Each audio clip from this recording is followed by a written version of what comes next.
యేసయ్యా నీవే నా ప్రాణము, నీవంటే నాకెంతో ఇష్టము. యేసయ్యా నీవే నా ప్రాణము, నీవంటే నాకెంతో ఇష్టము. ప్రైజ్ ది లార్డ్, హల్లెలూయా. ప్రభువైన యేసుక్రీస్తు వారి యొక్క పరిశుద్ధమైన నామములో లోకరక్షకుడు అనేటువంటి ఈ యొక్క పరిచర్య తరపున దీవెనవాణి అనేటువంటి ఈ యొక్క కార్యక్రమం ఉదయముననే పెందలకడనే లేచి వేకువజామునే ఆయన యొక్క ముఖ దర్శనము చేయుట, ఆయన స్తుతించి ఆరాధించి ఘనపరచుట, ఇది మనకెంతో భాగ్యం.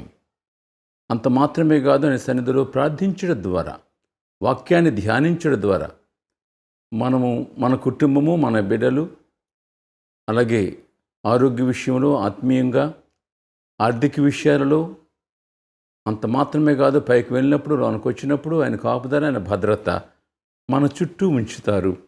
మనం ఆయనకి సమీపంగా ఉంటాం. దేవుని స్తోత్రం కలుగునుగాక. ఆమేన్. ప్రార్థన. ప్రేమల మా తండ్రి, వందనాలు, స్తోత్రాలు చెల్లిస్తూ ఉన్నాం. ఈ ఉదయకాలం మీరు మాకు ఇచ్చినందుకు స్తోత్రాలు. మా ప్రభు రాత్రంతా కాపాడినందుకు వందనాలు. ప్రియ ప్రభువ, మా తండ్రి, ఈ దినాన్ని నీ గొప్ప నామాన్ని స్మరించుకొని, నీ యొక్క గొప్ప వాక్యాన్ని మేము ధ్యానించుకొని, మేము మా కుటుంబం ఆశీర్వాదకరముగా తండ్రి మీ సన్నిధిలో ముందుకు సాగుట కృప దయచేయమని వేడుకుంటూ, నీ మాటలను బట్టి మాతో మాట్లాడమని యేసయ్య పరిశుద్ధమైన నామములో స్తుతించి ప్రార్థిస్తూ ఉన్నాము తండ్రి. ఆమేన్. హల్లెలూయా. ఈ దినాన్ని మనము ధ్యానవాక్యముగా గంగాళం పరిశుద్ధ గ్రంథమందలి ప్రత్యక్షపు గుడారము అనేటువంటి ఒక ప్రభు చూపించినటువంటి ఒక గుడారములో మందసము కొరకు మనం మాట్లాడుకున్నాం. దీపవృక్షం కొరకు మనం మాట్లాడాం, ధ్యానించాం. ధూపవేదిక కొరకు కూడా మనం ధ్యానించాం. అందువల్ల ఒక్కొక్క ఉపకరణం బట్టి ప్రభు ఒక్కొక్క విధంగా మాట్లాడుతూ వస్తున్నారు. అందును బట్టి ఈ దినాన్ని గంగాళం అనేటువంటి ఈ యొక్క వస్తువు దేవుని సన్నిధిలో ప్రత్యక్షపు గుడారంలో మనం చూస్తున్నాం. అందువల్ల నిర్గమకాండము 30వ అధ్యాయము 17వ వచనం నుండి కొన్ని మాటలు మనం చదువుతాం. నిర్గమకాండము 30వ అధ్యాయము 17 నుండి 21 వరకు. మరియు యెహోవా మోషేతో ఇట్లనెను, కడుగుకొనుటకు నీవు ఇత్తడితో దానికొక గంగాళమును, ఇత్తడి పీటను చేసి ప్రత్యక్షపు గుడారమునకు బలిపీఠమునకు నడుమ దానిని ఉంచి నీళ్లతో నింపవలెను. ఆ నీళ్లతో అహరోనును అతని కుమారులను తమ చేతులను కాళ్లను కడుగుకొనవలెను. వారు ప్రత్యక్షపు గుడారములోనికి వెళ్ళినప్పుడు సేవ చేసి యెహోవాకు హోమధూపము అర్పించుటకు బలిపీఠమునొద్దకు వచ్చినప్పుడును తాము చావకయుండునట్లు నీళ్లతో కడుగుకొనవలెను. తాము చావకయుండునట్లు తమ చేతులను కాళ్లను కడుగుకొనవలెను. అది వారికి అనగా అతనికిని అతని సంతతికిని వారి తరతరములకు నిత్యమైన కట్టడగా నుండును. దేవునికి మహిమ కలుగునుగాక. ఆమేన్. ప్రియమైనటువంటి దేవుని జనమ, ఈ దినాన్ని ఈ గంగాళము కొరకు కొన్ని మాటలు మనము నేర్చుకోబోతున్నాం. దేవుని స్తోత్రం కలుగునుగాక. ఈ గంగాళము ఎక్కడ ఉండాలో అక్కడ చెప్పబడి ఉన్నది. ఎక్కడ అంటే ప్రత్యక్షపు గుడారమునకు బలిపీఠమునకు నడుమ అది ఉండాలి అని ఉంది. అయితే ఈ యొక్క గంగాళము దేనితో చేయబడుతుంది అని అక్కడ మనం చూసినప్పుడు ఇది శ్రేష్టమైన ఇత్తడితో చేయబడుతుంది. అయితే ఈ గంగాళము ఎందుకు అని మనము ప్రతిదానికి ఒక పని ఉంది. ప్రతిదానికి ప్రత్యక్ష గుడారంలో ఒక్కొక్క ఉపకరణం అక్కడ ఉంచారు అంటే ప్రభు అనవసరంగా ఎందుకు అక్కడ దానికి ఒక పని ఉంది. అందువల్ల ప్రతిదీ కూడా దాని పని నిమిత్తము ప్రభు ఉంచారు. అలాగే ప్రతి వారిని తన పని కొరకు ఆయన చేశారు. అందువల్ల పని లేకుండా మనం ఉండకూడదు. దేవుని సంఘంలోనైనా సరే యవనస్తులకు కొన్ని కార్యక్రమాలు ప్రభు పెడతారు. అలాగే దంపతులైన వారికి వారి యొక్క స్థితిగతిని బట్టి ప్రభు వారికి పని అప్పగిస్తారు. అలాగే సహోదరులకు, అలాగే సహోదరులకు, అలాగే మరి కొంత పెద్ద తరహా ప్రజలకు.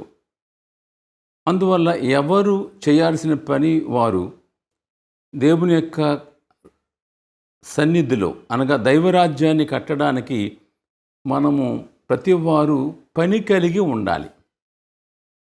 అందువల్ల పని లేకుండా మనము సమయాన్ని పాడు చేసుకుంటే మనము ఆ యొక్క ఆశీర్వాదాన్ని అందుకోలేము.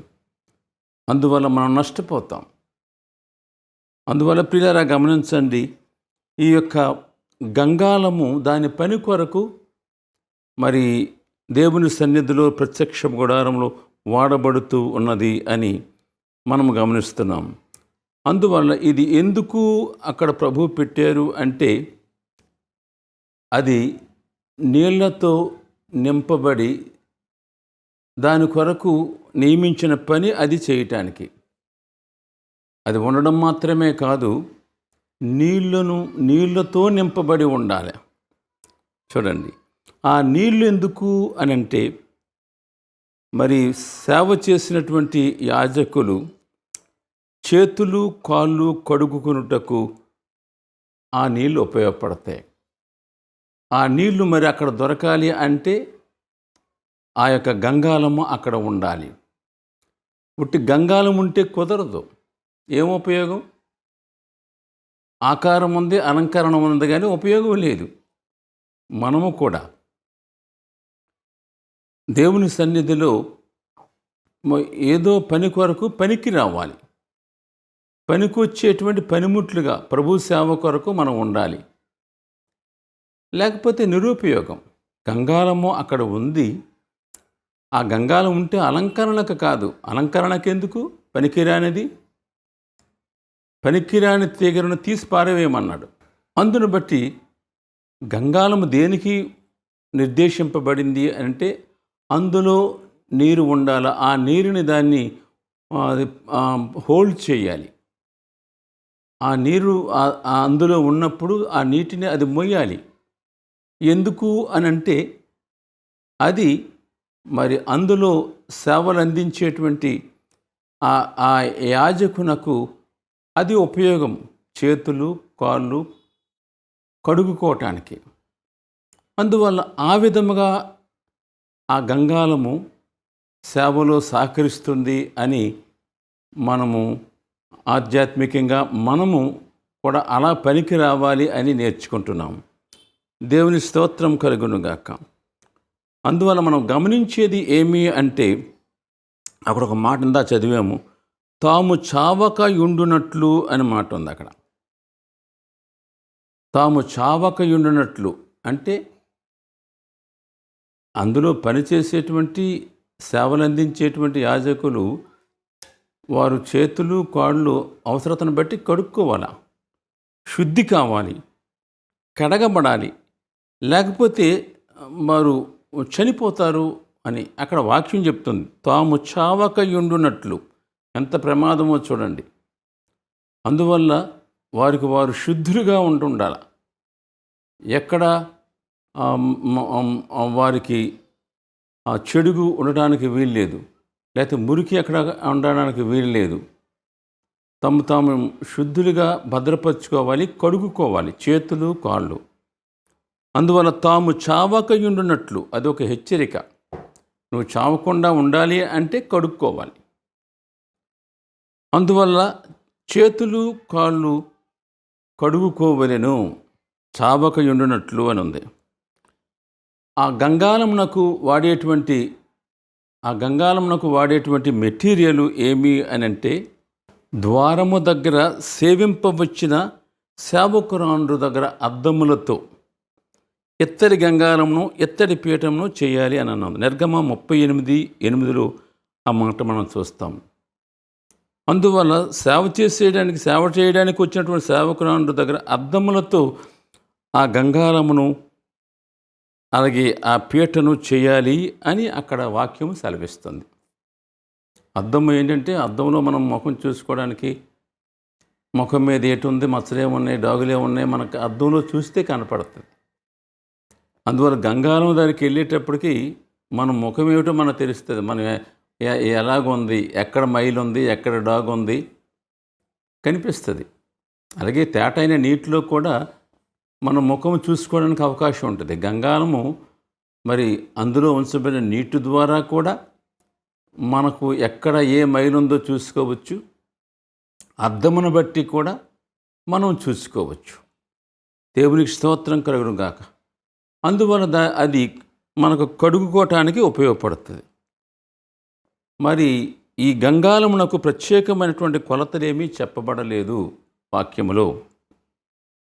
అందువల్ల ఈ గంగాళము ఇందాక మనం అనుకున్నట్లుగా ప్యూర్ ఎత్తడితో చేయవలెను అంటే, స్వచ్ఛమైనటువంటి ఎత్తడితో ఆ గంగాళము చేయాలి అని ఉన్నది. స్వచ్ఛమైనటువంటి ఎత్తడితో ఆ గంగాళము చేయాలి. అయితే ఎత్తడి దేనికి సూచనగా ఉన్నదో మనం ఒక మాట నేర్చుకుందాం. ఎత్తడి తీర్పును చూపిస్తూ ఉంది. తీర్పు. అందువల్ల ఎత్తడి తీర్పును చూపిస్తుంది. ప్రభువు అన్యాయపు తీర్పు పొందినవాడై కొనిపోబడెను అని యెషయా 53:8 ఉంది.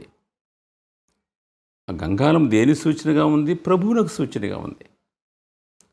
అందువల్ల ఆ ఎత్తడి బట్టి మనం నేర్చుకున్న పాఠం ఏమంటే, తీర్పు. అతడు అన్యాయపు తీర్పు పొందినవాడై కొనిపోబడెను అని యెషయా గ్రంథం 53:8 చూస్తున్నాం. అందువల్ల అతని యందు దోషము లేదు. యోహాను సువార్త 19:6 ఉన్న మాట ఏమంటే, గవర్నర్ అయిన పిలాతు చెప్తున్నాడు, ఈయన యందు నాకు ఏ దోషము కనబడలేదు. ఆయనే చెప్పేస్తున్నాడు, తీర్పు చెప్పేతను, నాకేం దోషం కనపడలేదు అతని మీద.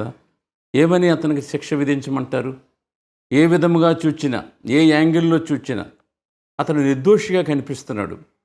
ఈయన యందు నాకు ఏ దోషము కనబడలేదు అని అతడు ఆ చేతులు కడుక్కున్నట్లుగా చూస్తున్నాం. ప్రియులారా గమనించండి, ప్రభువు నిర్దోషి, నిష్కళంకుడు, పాపుల్లో చేరక ప్రత్యేకమైన వాడు. కానీ నీ కొరకు అన్యాయపు తీర్పు పొందినవాడుగా కొనిపోబడ్డాడు. ఆలోచన చేయండి. ఎత్తడి ఆ తీర్పును సూచిస్తూ ఉన్నది. ప్రియమైన బిడ్డలారా, మత్తయి సువార్త 27:19 కూడా ఒక మాట ఉంది. ఏంటంటే, ఆ నీతిమంతుని జోలికి పోవద్దు అని పిలాతు భార్యే సాక్ష్యం పలికింది. ఆ నీతిమంతుడని సాక్ష్యం చెప్తుంది. అతడు నీతిమంతుడు అంటే పాపము లేనివాడు, పరిశుద్ధుడు. నాలో పాపమున్నదని మీలో ఎవరైనా స్థాపించగలరా అని ప్రభువు ఆనాటి జనాంగాన్ని ప్రశ్న వేశారు. అందువల్ల తీర్పు చెప్పాల్సినటువంటి ఆ పిలాతు కూడా ఇతని యందు నాకు ఏ దోషం కనిపించలేదని చేతులు కడుక్కున్నాడు. గమనించాలి, అయినను అంటే ప్రజల యొక్క మెప్పు కోరి అతడు పిలాతు చేతులు కడుక్కున్నాడు, కానీ యేసయ్యని సిలువకు అప్పగించాడు. మార్కు సువార్త 15:13. అందువల్ల ఆయన అన్యాయపు తీర్పు పొందినవాడై కొనిపోబడెను. ఎత్తడి అన్యాయపు తీర్పును చూపిస్తూ ఉంది. దేవునికి మహిమ కలుగునుగాక, దేవునికి మహిమ కలుగునుగాక. ఆమేన్. అందువల్ల ప్రియులారా, గంగాళము తాలూకా ఉపయోగము ఏమి అని మనం ఆలోచన చేస్తే, గంగాళము యొక్క ఉపయోగం ఏమి అని అంటే, యాజకులు మందిరంలో సేవ చేయుచున్నప్పుడు చావకయుండునట్లు చేతులు కాళ్ళు కడుగుకోవలెను ఆ గంగాళంలో నీళ్ళను బట్టి. అందువల్ల ఆ గంగాళము ఎలా ఉపయోగపడుతుందంటే, యాజకులకు సేవలు అందించడానికి ఉపయోగపడుతుంది ఆ గంగాళం. ఆ గంగాళంలో నీళ్లను బట్టి వారు చేతులు కాళ్ళు కడుక్కుంటున్నారు. అంత మాత్రమే కాదు, ఆ గంగాళము నీటి బరువును మోస్తుంది. ఆ గంగాళము అవసరమైన నీటిని ఆ యాజకుడికి ఇస్తుంది కడుక్కోవటానికి. నీటితో నింపబడింది, నీటిని హోల్డ్ చేస్తుంది. వారి కడుక్కోవడానికి అవసరమైన నీరును అది ఇస్తుంది, అంటే ఉపయోగపడుతుంది అని అర్థం. ద్వారం దగ్గర వచ్చినటువంటి సేవకుల ద్వారా వాళ్ళ దగ్గర అద్దమును తీసుకొని గంగాళమును నిర్మించట్లో వాడారు అని ఇందాక మనం చూసాం. అంటే అద్దము అక్కడ కనిపిస్తుంది. ఆ అద్దము దేనికి ఉపయోగం అంటే, మనం ముఖం మీద ఉన్నటువంటి మచ్చలు, డాగులు, మైలు చూసుకోవడానికి.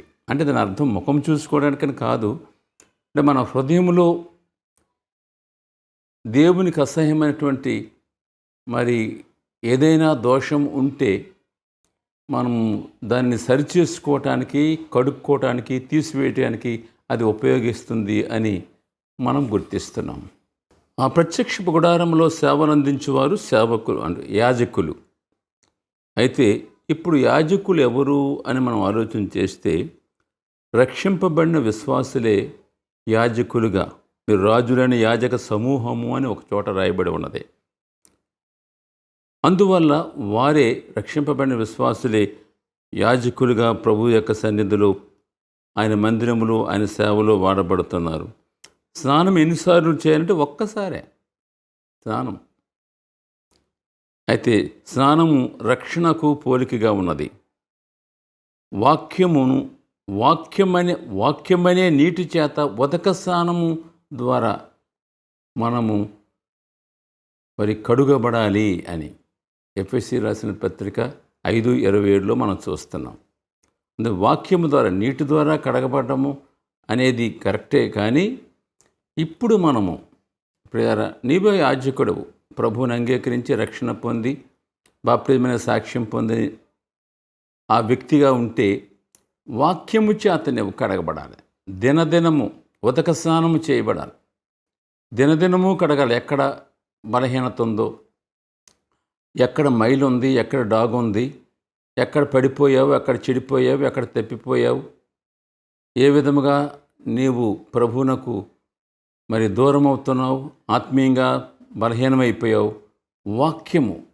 వాక్యమే నిన్ను కడుతుంది, వాక్యమే నిన్ను నిలబెడుతుంది, వాక్యమే నీతో మాట్లాడుతుంది, వాక్యమే నిన్ను సానబెడుతుంది, వాక్యమే నిన్ను ఉదక స్నానం చేత పరిశుద్ధతలోనికి నడిపిస్తుంది.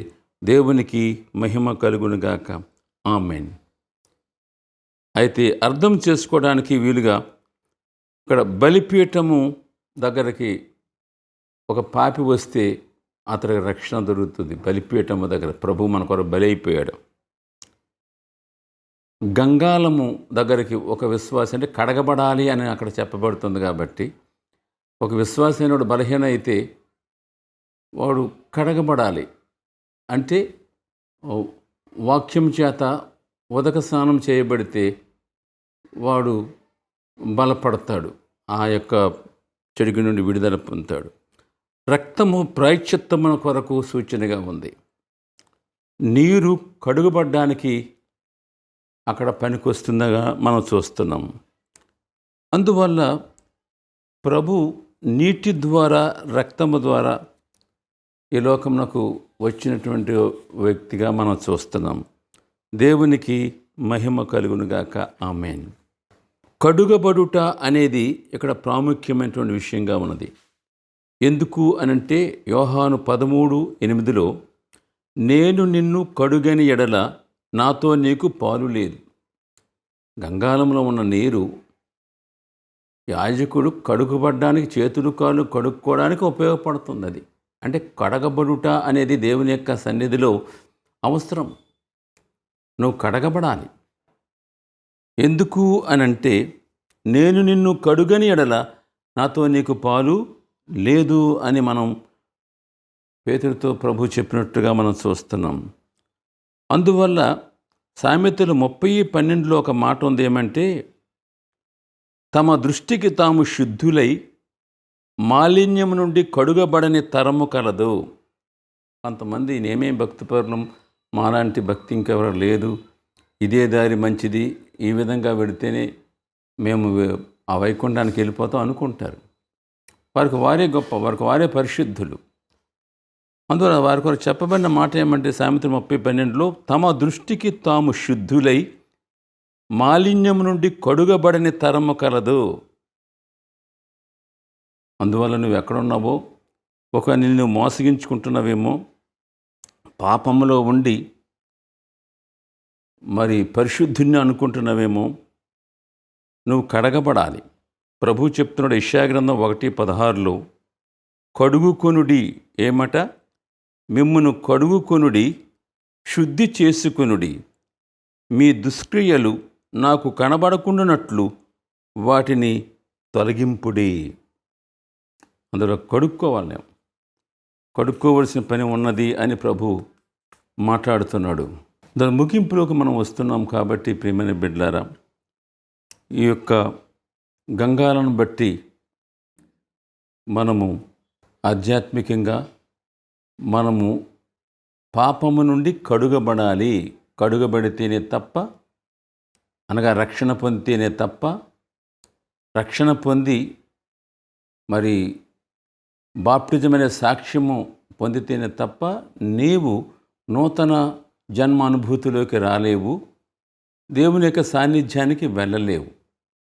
అందువల్ల కడగబడాలి అని ప్రభు మనతో మాట్లాడుతూ ఉన్నాడు. అందుకు గంగాళము అక్కడ వాడబడింది. అందువల్ల గంగాళంలోనున్న గంగ అనగా నీరు నీ ఒంటికి అంటుకున్న పెంట అనగా మురికినంతా కడిగి నిన్ను శుద్ధి చేస్తుంది. అనగా చేతులను కాళ్ళను కడుక్కోవడానికి ఉపయోగపడుతుంది దాని అర్థం. అయితే నీ మదిలో మెదిలే వాక్యము నీ అంతరంగంలోనున్న పాపడాగులను కడిగి పవిత్రపరుస్తుంది. నీరు నీ బాహ్య సంబంధ శరీరానికి అడ్డానికి ఉపయోగపడవచ్చేమో కానీ నీ అంతరంగంలో ఉన్నటువంటి పాపము కడగాలంటే వాక్యమైన ప్రభు ఆయన శిలువ రక్తము నిన్ను కడిగేది. అందువల్ల మనము కడగబడాలి. ప్రభు దృష్టిలో నీవు పరిశుద్ధుడు కావాలి అనంటే, దైవ సన్నిధిలో వాడబడాలి అనంటే, దేవుడు ప్రభు నిన్ను వాడుకోవాలి అని అనుకుంటే, ప్రియమైన బిడ్డ, ఎక్కడ బలహీనుడవో ఆ విషయం ప్రభు సన్నిధిలో ఒప్పుకొని విడిచిపెట్టి ఆయన రక్తముతో కడుగబడాలి. ఆయన వాక్యము ద్వారా నువ్వు కడగబడాలి. ఆ విధముగా నీవు ప్రభువునకు సమీపముగా నిన్ను సిద్ధపరచుకొని ఆయనకు సేవలు అందించాలి. ఆయన సంఘములో నువ్వు పనికొచ్చే సాధనముగా ఉండాలి. ఆయన సువార్తలో నువ్వు బోధపడే సాధనముగా ఉండాలి. ఆయన కార్యాభివృద్ధి నందు నీవు పాలిభాగస్తులుగా ఉండాలి. ప్రభు నిన్ను పిలిచినప్పుడు ఆ యొక్క సన్నిధికి సంతోషంతో వెళ్ళి ఈ లోకమందు నీ జీవితయాత్రలో ప్రభువు కొరకు, సంఘం కొరకు, సేవ కొరకు, ఆత్మ సంపాదన కొరకు ఏమి చేసావో దానిని బట్టి నీవు బహుమతులు అందుకొని, కిరీటాన్ని పొందుకొని యుగ యుగాలు ప్రభుతో ఉండి ఆయన నామాన్ని మహింపరచాలి అని ప్రభు యొక్క వాక్యం ద్వారా ప్రభు వాక్యం ద్వారా మనతో మాట్లాడుతున్నాడు. అందువల్ల గంగాళము దేవుని మందిరంలో లేదా ప్రత్యక్ష గుడారంలో ఒక పనికొచ్చే సాధనముగా వాడబడుతుంది. అందులో నీళ్లు చేతులు కాళ్ళు కడుక్కోవడానికి యాజకులు, అందులో ఉన్న నీళ్లు చేతులు కాళ్ళు కడుక్కొని సేవలు అందించడానికి యాజకులకు ఉపయోగపడుతుంది. ప్రభు ఈ మాటలను దీవించునుగాక. ఆమేన్. ప్రార్థన చేద్దాం. ప్రేమల మా తండ్రి, వందనాలు స్తోత్రాలు చెల్లిస్తూ ఉన్నాం. ఈ దినాన్ని ప్రత్యక్షపు గుడారము ద్వారా తండ్రి, అందులో పరికరముల ద్వారా మేము కొన్ని మాటలు వాక్యం ద్వారా మేము నేర్చుకోవడానికి మీరు అవకాశం ఇచ్చారు. మా తండ్రి, ఈ దినం గంగాళమును బట్టి మా ప్రభువ కొన్ని మాటలు నేర్చుకున్నాం. మా తండ్రి, గంగాళము మా ప్రభువ నీ సేవలో అక్కడ వాడబడుతుంది. మా తండ్రి, నీటిని హోల్డ్ చేస్తుంది. యాజకులు చేతులు కాళ్ళు కడుక్కోవడానికి ఉపయోగపడుతుంది. అయితే ప్రతి వ్యక్తి కడుగబడాలి, కడుగబడని తరము కలదు అని ఉన్నది. నేను నిన్ను కడుగని ఎడల నాతో నీకు పాలు లేదు అని నీ వాక్యం సెలవిస్తుంది. అందువల్ల నీ రక్తముతో మేము కడుగబడి, నీ వాక్యముతో మేము శుద్ధులుగా మార్చబడి, ప్రభువా నీ సేవను మేము ఆ తండ్రి అత్యాసక్తితో జరిగించి నీ నామాన్ని ఘనపరిచే ధన్యత మాకు ఇవ్వమని వేడుకుంటూ ఉన్నాం. ఇదిగో తండ్రి, కొంతమంది కరోనా వైరస్ బాధితులుగా మా క్వారంటైన్లో ఉంటూ ఎంతో నిరాశలో ఉన్నారు. వారిని మీరు విడుదల చేయండి, అద్భుతముగా స్వస్థపరచండి. మా ప్రభువా, మా రాష్ట్రాన్ని, మా యొక్క ముఖ్యమంత్రి గారిని దీవించండి, రక్షించండి. అలాగే ప్రభువా, మా దేశాన్ని, ప్రధానమంత్రి వర్యులను మీరు రక్షించండి, దీవించండి. మా ప్రభువా, ఈ విధంగా మా తండ్రి వైద్య బృందం, పోలీస్ అధికారులు ఇంకా ఎంతోమంది సేవలు అందిస్తున్నారు. వారిని దీవించండి, రక్షించి మహిమ పొందమని. కార్యక్రమం ఎంతమంది ప్రభువా పాల్గొని చూస్తున్నారో వారందరినీ ఆశీర్వదించి దిన దీవులతో నింపండి. యేసు నామములో ప్రార్థిస్తున్నాం తండ్రి. ఆమేన్. తండ్రి, కుమార, పరిశుద్ధాత్మ త్రియేక దేవుని దీవెన కూడి చేరిన దేన బిడ్డలకు నిత్యము తోడే నడిపించునుగాక. ఆమేన్. యేసయ్యా నీవే నా ప్రాణము, నీవంటే నాకెంతో ఇష్టము. యేసయ్యా నీవే నా ప్రాణము, నీవంటే నాకెంతో ఇష్టము.